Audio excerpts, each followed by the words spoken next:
But yeah, I mean, so thank you, sir, for allowing me to check this off my bucket list. I've always wanted to either, like I said, be on a podcast or, host one. So thank you very much, sir. I appreciate that.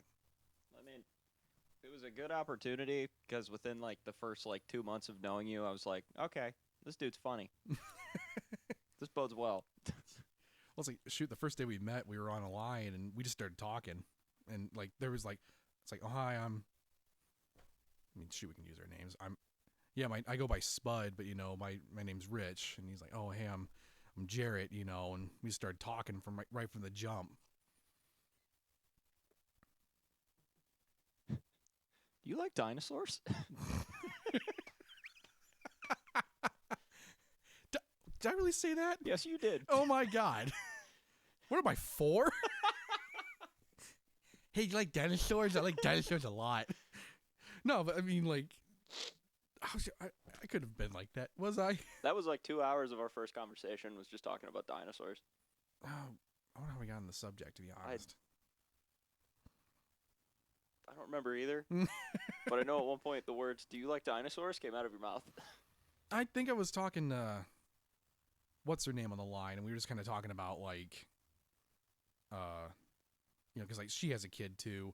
I have a kid, and, she has a son, so I asked her, like, oh, does he like this? Does he like that? Does he like dinosaurs? So I think that's what I kind of maybe springboarded that conversation. That sounds right. That sounds right. Because you were right next to me, and I was kind of like, what about you? Do you like dinosaurs? Because I really can't. Well, actually, I take that back. When I was like 6, I was that kid. Mm-hmm. Like, do you like dinosaurs? Yeah, I was that. Oh, yeah. Any of my family and friends from like eons ago just knew how crazy into dinosaurs. I mean, I still am, but I just don't casually interject in every conversation I'm in. But oh yeah, like, so a little bit more about me too is that I was like, still, like I said, I still am. I was like crazy into dinosaurs. Like by the time I was age 3, I explained what Pangea was. And so, like, a lot of my childhood was, Jurassic Park toys, Jurassic Park, Land Before Time. So much so that, I've neglected to watch any other movies. That's another thing you come to know about me, too, is that you say, oh, did you see this movie? No, I didn't. Well, why not? I was too busy watching Land Before Time, Godzilla, Jurassic Park. Like, I was so hung up on dinosaurs because, like, it was like a few months ago. A guy we worked with, he goes, oh man, I love the movie Die Hard, and I go, I never seen it, and the look he gave me made it seem like I strangled a puppy. Like, you haven't seen? You talking about Todd? No, it was Todd and Jay. Oh, okay. but more so Jay. Jay was like aghast, like he like shouted at me, "You've never seen?" Like Todd was like, "You got some homework to do this December." Oh my god. But Jay was like again, they're like, they made it seem like I just committed some like war crime or something like that. How could you? That's if anytime that you're talking to a culture head and you say that you haven't seen a movie, they take it personally. Oh heck yeah. And it's great. See, the thing is, I harbor a relative, we'll say, opinion. It's purely objective, but the fact of the matter is Die Hard is a Christmas movie. Oh, heck yeah. I mean, everyone will tell you that. I mean, yeah. Again, I haven't seen it, but I'm like, if you really think about, can any movie be a Christmas movie? No, Richard, it can't. It's just the fact that Alan Rickman talks in a fake, was it French? Russian? I think it was Russian. French? Again, you're asking a guy who's never seen the movie. I've seen it, and I cannot tell you what accent that is. Could you really imagine a French bad guy? You're going to put all the money in the bed. Yeah. Unfortunately, this is a reality. Have you ever heard of The Expendables 2? Jean-Claude Van Damme plays the bad guy. Well, newsflash, he's Belgian, so ha. Is he? He is Belgian. He's not French? No. But they do say that sometimes, like the Austrian, like Belgian area, like there's a little bit of like an overlap there. That's true. So I mean, it's not pure, but I'm pretty sure he's Belgian. I want to say he's Belgian. He could be Belgium. I figured he was French. It's the sunglasses. Probably. and the horrible accent. I can't take him seriously. Action movie or not, I just cannot take him seriously. Yeah, I feel that.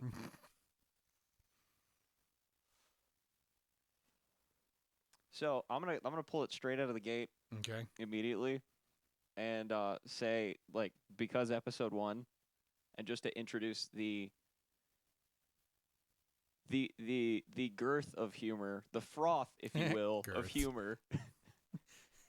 You have to tell the Skittles story. Oh, for God's sake, not this one. So, well, can you like try to help set it up, because I'm kind of got a little vague on it, so I can at least bring up when I brought it up. We were talking to Emily after work, just talking. Yeah. And how do we get on the subject again? So the flashback is essentially we were working on the same line, and we were positioned in a way by which we had to scream to hear each other. Yeah. And while we were working, Mind you, this is you and Emily. You and I were in different lines, so yeah, I wasn't on the same line with you. oh, I was talking about the "I love you." Oh yeah, duh. Yeah. At one point, I hear Richard yell, "Hey, Jarrett!" I turned around and said, "What?" He said, "I love you." No, back up. Hold on. Or something like that. You went, "Hi, Richard," like from afar, and I'm go, "Hi, Jarrett," and Yeah. just to freak you out, I went, "I love you," and you like had that like twisted like, "What the hell did you just say to me?" And you just went, "I know," like some guy who couldn't commit. Oh, my God. And so continue. But the description of my reaction, Oh yeah, now I remember. yeah. So he said, "Oh yeah, your reaction." I said, it meant so much to me. I just wanted to see your reaction, and I'm like, and I opened my mouth and I said, "It was like warm Skittles." And the moment it left my mouth, I'm thinking, Richard, what the fuck were you thinking when it came out of your mouth? Like, and I'm thinking like, oh God. And instead of just owning up to it like, any dude should, I backtracked and tried to defend it. I'm like, oh yeah, you ever just leave like a bag of Skittles in your pocket, let it there all day, and then you decide to eat, afterwards crack it open and eat? I'm like, Richard, stop. You know that hole you just dug? You're digging deeper. Just you can't get yourself out. Just stop. The funny thing is like Emily and I had worked on the line after Richie wasn't on the line anymore, and Emily actually had attempted to explain to me that this is a positive thing. Because like she gets it. Oh yeah, I mean, working at that's the thing. Like working at that place, you have it's very like divided. You have people that absolutely hate working there, and you have people that actually do like working there. And I feel like I'm one of the very few people that actually likes to work there. Now that could change in maybe, I don't know, a year, 5 years, 10 years, 20 years, who knows? But for now, I really like my job. And, I understand, not everyone's going to like the job. I'm not going to try to convince them like, oh, you have to like it because I like it. No. My thing is you kind of form, relationships in the place, whether you form like a friendship, or you also have a lot of people that work there that are related to each other. Yeah. Because, I mean, shoot. A lot. Oh, yeah. Like, everyone there knows someone somehow, whether it's through a friendship or by blood. And, fortunately, you and I formed a friendship, like from the jump. Also, the first time we met, you were being trained. I'm going to say that with very heavy air quotes around it. Oh, yeah, because... So when I came, most people go through like at least a week of training, but when I came back, they had me on a line with Crystal for 3 days, and then they were like, all right, well, he figured it out. Because a lot of people forget that I worked there before. Mm-hmm. Like Bob will try to train me. Like the day that we were taking one of the feeding tables apart. Yeah. One of the bearings and one of the gears had come loose. And Bob is explaining to me what he's doing in like a training way. And I have to remind Bob, like, Bob, I know. Bob cracks me the hell up. Oh. You don't need to explain it to me because we did this before. Bob, can I give you an idea of what Bob's like?